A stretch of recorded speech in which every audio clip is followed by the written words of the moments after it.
स्वागत है स्टूडेंट्स, आप सभी को फिर से एक न्यू सेशन में। ये सेशन आप सभी को एसएससी जीडी कांस्टेबल जो कि टॉप 30 क्वेश्चन का सीरीज चलाया जा रहा है।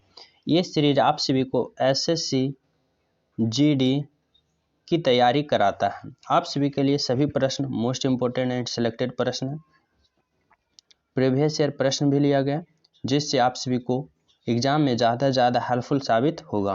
मैं बता दूं, जो न्यू हो चैनल पे, इस चैनल पे एसएससी का सभी एग्जाम का प्रिपरेशन कराया जाता है। अभी वर्तमान में एसएससी जीडी कांस्टेबल की तैयारी करवाई जा रही है। तो जो स्टूडेंट एसएससी जीडी की तैयारी करें उनके लिए एक class most important and selected class है। मैं हर एक प्रश्न का सभी ऑप्शन को बारीकता से अध्ययन कराता हूँ और सभी प्रश्न को क्लास में ही याद करवाने की और डिटेल से बताने की कोशिश करता हूँ। तो चलिए शुरू करते हैं। जो चैनल पे पहली बार हो चैनल को सब्सक्राइब कर दीजिएगा, बेल आइकन दबा दीजिएगा और वीडियो को लाइक जरूर कर दीजिएगा। तो चलिए शुरू करते हैं। पहला क्वेश्चन, पहला प्रश्न है, पानीपत की दूसरी लड़ाई किस किस के बीच हुई थी? पानीपत की दूसरी लड़ाई किसके किसके बीच हुई थी? तो इसका राइट आंसर क्या होगा? राइट आंसर होगा अकबर और हेमू के बीच हुआ था। किसके बीच हुआ था? पानीपत की दूसरी लड़ाई अकबर और हेमू के बीच हुआ था। पूछे कब हुआ था? तो पहले मैं समझ लेता हूँ वन से। पानीपत की तीन लड़ाई हुई थी। पहली लड़ाई, दूसरी लड़ाई और तीसरी लड़ाई। क्या? तीसरी लड़ाई। पानीपत की 3 लड़ाई हुई थी, पर ये पूछा है कितना? दूसरी लड़ाई। ये पूछा है हमसे दूसरी लड़ाई और हमें बताना, एक मिनट, पूछा है हमसे ये दूसरी लड़ाई, हमें बताना है पहली भी और तीसरी भी जानना है। तो चलिए देखते हैं। पहली पूछते पानीपत की पहली लड़ाई, तो पहली लड़ाई हुई थी 1526 ईस्वी में। दूसरी लड़ाई पूछते तो 1556 ईस्वी में। और तीसरी लड़ाई हमसे पूछ दे तो तीसरी लड़ाई कब हुआ था? तीसरी लड़ाई हुआ था 1761 ईस्वी में। दूसरी लड़ाई 1556, पहली 1526 और तीसरा 1761 ईस्वी में लड़ा हुआ था।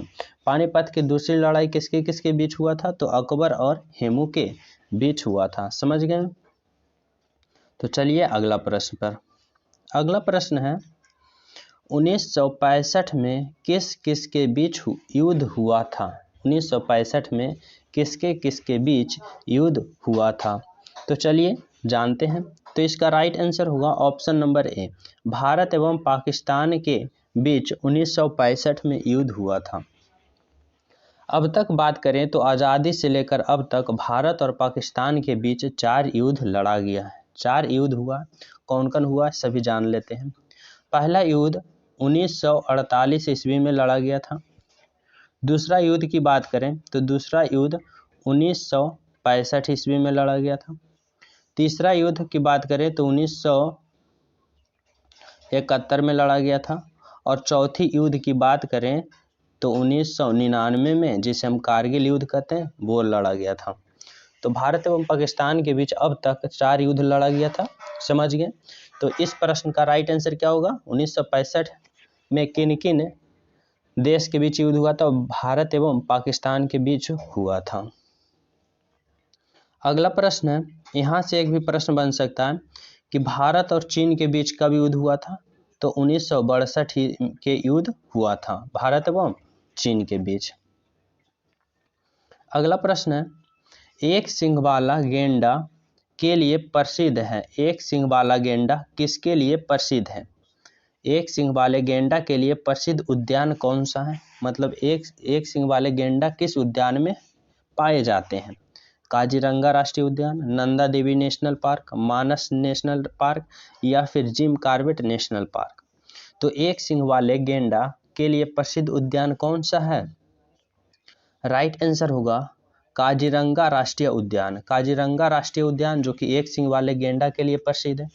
अगर पूछ दे कि ये काजीरंगा राष्ट्रीय उद्यान जो है किस राज्य में है, किस राज्य की बात करें तो काजीरंगा राष्ट्रीय उद्यान कहाँ है? असम में है। कहाँ? असम में। अगर आप सभी से नंदा देवी नेशनल पार्क की बात करें तो नंदा देवी नेशनल पार्क कहाँ है? ये उत्तराखंड में। कहाँ? नंदा देवी नेशनल पार्क उत्तराखंड में। अगर आप सभी से मानस नेशनल पार्क बोल दे। मानस नेशनल पार्क कहाँ है? तो ये भी कहाँ है? असम में है। मानस नेशनल पार्क असम में। अगर आपसे भी से पूछ दे कि जिम कॉर्बेट नेशनल पार्क कहाँ है, तो ये भी उत्तराखंड में। कहाँ? उत्तराखंड में। तो आप लोग समझ गए। एक सींग वाले गेंडा किसके लिए प्रसिद्ध है? कौन सा उद्यान के लिए प्रसिद्ध है? तो काजीरंगा राष्ट्रीय उद्यान के लिए प्रसिद्ध है, जो कि असम में है। नंदा देवी नेशनल पार्क जो कि उत्तराखंड में, मानस नेशनल पार्क जो कि असम में, और जिम कॉर्बेट नेशनल पार्क जो कि उत्तराखंड में है। बिल्कुल यहाँ तक समझ गए। अगला प्रश्न है, भारत का सर्वोच्च सेनापति कौन होता है? भारत का सर्वोच्च सेनापति कौन होता है? तो राइट आंसर होगा राष्ट्रपति। Option number A. भारत का सर्वोच्च सेनापति कौन होता है? तो राष्ट्रपति होता है। राष्ट्रपति से एक मोस्ट इंपोर्टेंट प्रश्न बनता है कि राष्ट्रपति को महाभियोग से उनके पद पर हटाया जा सकता है। राष्ट्रपति को महाभियोग लगाकर उनके उस पद से हटाया जा सकता है कितने अनुच्छेद के तहत? तो अनुच्छेद 61 के तहत हम महाभियोग लगाकर राष्ट्रपति को उनके पद से हटा सकते हैं। अगला प्रश्न है, सौरमंडल का सबसे चमकीला ग्रह कौन सा है? सौरमंडल का सबसे चमकीला ग्रह आप सभी को पूछना है, चमकीला ग्रह बताना है। ग्रह बोले तो शुक्र ग्रह। शुक्र ग्रह जो कि सबसे चमकीला ग्रह है। यहाँ से एक प्रश्न आता है कि कौन सा ग्रह का सर्वाधिक उपग्रह है? उपग्रह की बात करें तो शनि का सबसे ज़्यादा उपग्रह है, जो कि 62 उपग्रह है। किसका? शनि का। मंगल के बारे में बोले तो मंगल ग्रह को क्या ग्रह कहते हैं? लाल ग्रह के नाम से जानते हैं। बुध को सबसे छोटा ग्रह कहा जाता है। बुध को सबसे छोटा ग्रह कहा जाता है। समझ गए? तो इस प्रश्न का राइट आंसर होगा शुक्र। अगला प्रश्न है, थल सेना अध्यक्ष कौन है? थल सेना का अध्यक्ष वर्तमान में कौन है? तो राइट आंसर होगा मनोज पांडे। क्या? मनोज पांडे जो कि थल सेना का अध्यक्ष है। अगला प्रश्न है, माराडोना कौन से देश के एक प्रसिद्ध खिलाड़ी हैं? माराडोना कौन से देश के एक प्रसिद्ध खिलाड़ी हैं? राइट आंसर होगा ब्राजील का। Option number A is the right answer. अगला प्रश्न है, कथकली कहाँ का नृत्य है? कथकली केरल के, गुजरात के, उत्तराखंड के या पंजाब के? तो कथकली किस राज्य के एक लोक नृत्य है? तो इसका राइट आंसर क्या होगा? Kathakali option number A, Kerala के एक लोक नृत्य है। Option number A is the right answer. अगला प्रश्न है, आर के लक्ष्मण किससे संबंधित हैं? आर के लक्ष्मण किससे संबंधित है? जल सेना से, वायुसेना, साहित्य या कार्टूनिस्ट? तो आर के लक्ष्मण एक महान कार्टूनिस्ट हैं। Option number D is the right answer. अगला प्रश्न है, अरिहंत क्या है? अरिहंत क्या है? लड़ाकू विमान, जलयान, पनडुब्बी या टैंक?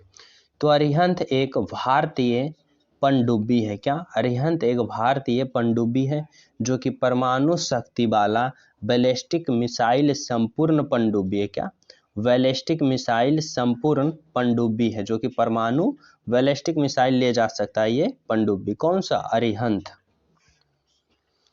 अगला है, राज्य सरकार का विधानसभा का मुखिया कौन होता है? राज्य सरकार की विधानसभा का मुखिया कौन होता है? मुख्यमंत्री, राज्यपाल, प्रधानमंत्री या राष्ट्रपति? तो राज्य सरकार की विधानसभा का मुखिया कौन होता है? तो राइट आंसर क्या होगा? राइट आंसर होगा मुख्यमंत्री। Option number A is the right answer. अगला प्रश्न है, विवेकानंद ने किसकी स्थापना की थी? विवेकानंद ने किसकी स्थापना की थी? रामकृष्ण मिशन, आर्य समाज, ब्रह्म समाज या फिर कोई ने? तो विवेकानंद ने किसकी स्थापना किए थे? तो ये स्थापना किए थे रामकृष्ण मिशन। रामकृष्ण मिशन को स्थापना किए थे विवेकानंद। कब किए थे? तो 1890 ईस्वी में रामकृष्ण मिशन की स्थापना किए थे विवेकानंद। रामकृष्ण मिशन की स्थापना 1890 में किए थे। अगर पूछ दे विवेकानंद के गुरु का नाम क्या था, तो विवेकानंद के गुरु का नाम था रामकृष्ण परमहंस। क्या? रामकृष्ण परमहंस। क्या था? रामकृष्ण परमहंस था। तो इस प्रश्न का राइट आंसर होगा रामकृष्ण मिशन, जो कि 1890 में विवेकानंद ने स्थापित किए थे। अगला प्रश्न है, पैर और मुंह की बीमारी किसको होती है? पैर और मुंह की बीमारी किसको होती है? तो पशु में होती है। क्या? पशु में होती है। Option number A. अगला प्रश्न है, गन पिस्टल मेटल किसका मिश्र धातु है? गन पिस्टल मेटल किसका मिश्र धातु है? गन पिस्टल जो है किसका किसका मिश्र से बना होता है?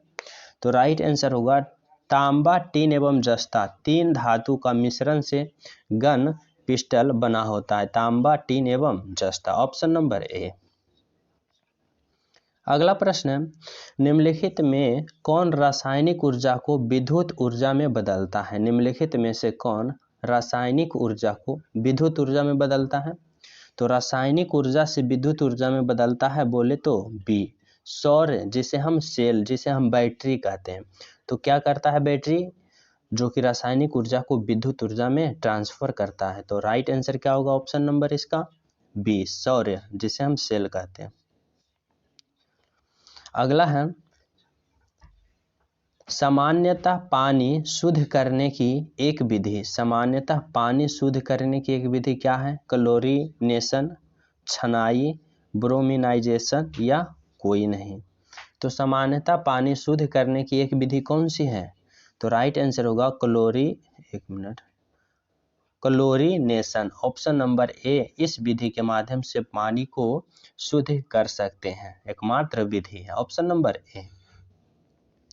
अगला प्रश्न है, 1 किलो कैलोरी में कितनी कैलोरी होती है? 1 किलो कैलोरी में कितनी कैलोरी होती है? 1000 कैलोरी, 100 कैलोरी, 10,000 कैलोरी या 10 कैलोरी। तो 1 किलो कैलोरी में कितनी कैलोरी होती है? तो इसका राइट आंसर क्या होगा? राइट आंसर होगा 1000 कैलोरी। ऑप्शन नंबर क्या होगा? Option number A. अगला प्रश्न है, ब्रह्मांड के अध्ययन करने वाले विज्ञान को क्या कहते हैं? ब्रह्मांड के अध्ययन करने वाले विज्ञान को क्या कहते हैं?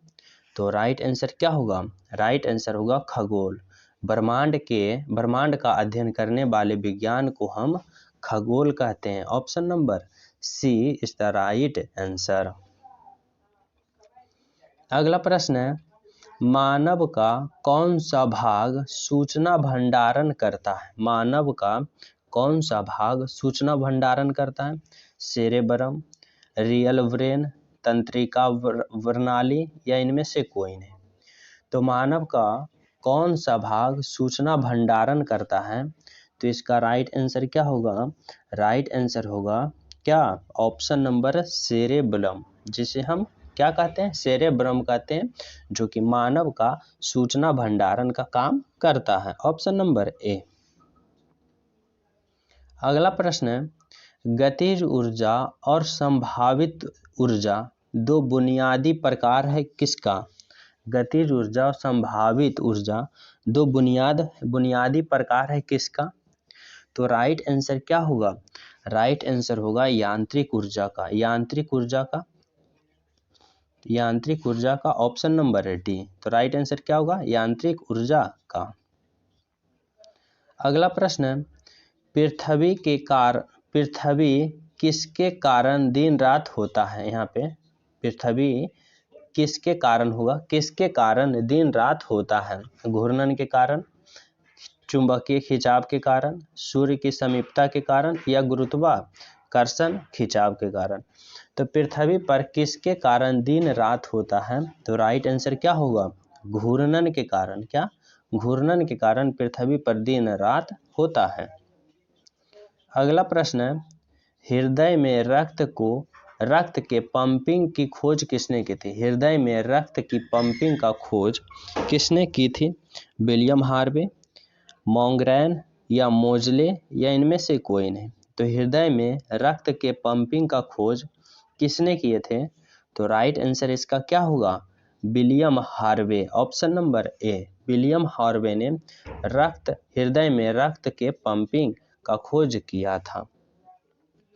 अगला प्रश्न, रक्त प्रोटीन में पाए जाने वाला प्रोटीन को क्या कहते हैं? रक्त प्रोटीन में पाए जाने वाला प्रोटीन को क्या कहते हैं? एल्ब्यूमिन, ग्लोबुलिन या फाइब्रिनोजन, या इनमें से कोई नहीं। तो रक्त प्रोटीन में पाए जाने वाला प्रोटीन का नाम क्या है? तो इसका राइट आंसर क्या होगा? राइट आंसर होगा albumin. Albumin, option number A is the right answer. अगला प्रश्न, 1 नैनोमीटर में होता है। 1 नैनोमीटर बराबर क्या होता है? यहाँ आप लोग समझिएगा, ये 10 पर पावर माइनस 6, एक मिनट, यहाँ 10 पर पावर माइनस 6 मीटर है, ये 10 पर पावर माइनस 9 मीटर है, ये 10 पर पावर माइनस 10 मीटर है, और ये 10 पर पावर माइनस 12 मीटर है। तो आप लोग बताइएगा कि 1 नैनोमीटर में होता है कितना?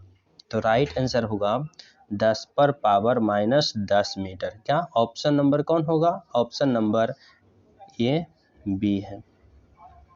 ऑप्शन नंबर बी, 1 नैनोमीटर बराबर 10 पर पावर माइनस 9 मीटर। अगला प्रश्न है, एक व्यक्ति वृत्ताकार मार्ग में चक्कर लगा रहा है तो कौन सा बल अनुभव करेगा? एक व्यक्ति एक वृत्ताकार मार्ग में चक्कर लगा रहा है तो यह कौन सा बल अनुभव करेगा? स्वास्थ्य बल, गुरुत्वाकर्षण बल, अपकेंद्रीय बल या अभिकेंद्रीय बल? तो जब कोई व्यक्ति वृत्ताकार मार्ग में चक्कर लगाता है तो वह अभिकेंद्रीय बल का अनुभव करता है। Option number C is the right answer, अभिकेंद्रीय बल। अगला प्रश्न है, 0 केल्विन पर 0 डिग्री सेल्सियस का मान क्या होगा? 0 केल्विन पर 0 डिग्री सेल्सियस का मान क्या होगा? तो राइट आंसर होगा -273 डिग्री सेल्सियस। क्या? -273 डिग्री सेल्सियस बराबर 0 केल्विन। क्या? -273 डिग्री सेल्सियस बराबर 0 केल्विन। अगला प्रश्न है, हंसने वाली गैस कौन सी है? हंसने वाली गैस कौन सी है? NO2, N2O, NO, N3O। तो हंसने वाली गैस कौन सी है? तो राइट आंसर क्या होगा? राइट आंसर होगा option number B, N2O। N2O को हम क्या कहते हैं? हंसने वाली गैस। Option number B. अगला प्रश्न है, बौद्ध ग्रंथ से संबंधित भाषा कौन सी है? बौद्ध ग्रंथ में कौन सी भाषा बताई जाती है? अवधी, पाली, उर्दू, हिंदी? तो बौद्ध ग्रंथ में कौन सी भाषा बोली जाती है? तो राइट आंसर क्या होगा? राइट आंसर होगा option number B, Pali. Pali बौद्ध ग्रंथ से संबंधित भाषा है। Option number B. अगला प्रश्न है, लंदन कहाँ स्थित है? आप लोग के लिए प्रश्न होमवर्क में है।